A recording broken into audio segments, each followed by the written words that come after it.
മുഷിഞ്ഞ നീളൻ പാവാടയും ഫുൾ കൈ ഷർട്ടും ധരിച്ച് അലക്ഷ്യമായി നടക്കുന്ന സ്ത്രീ.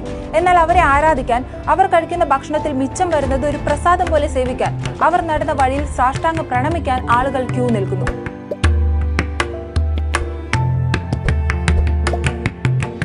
തമിഴ്നാട് തിരുവണ്ണാമലയിലെ ഭക്തർക്കിടയിൽ തൊപ്പിയമ്മ എന്നറിയപ്പെടുന്ന ഇവരുടെ വീഡിയോകൾ വൈറലാണ്.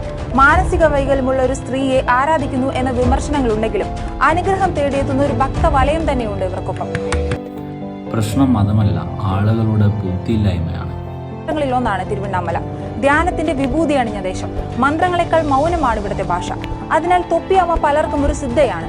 എന്നാൽ ഇവർ യഥാർത്ഥത്തിൽ ആരാണെന്നോ സ്വദേശമേതെന്നോ വ്യക്തമല്ല. മാനസികാവസ്ഥ താളം തെറ്റിയ ഇവർക്ക് സഹായം ആവശ്യമാണെന്ന് പറയുന്ന നിരവധി പേര്.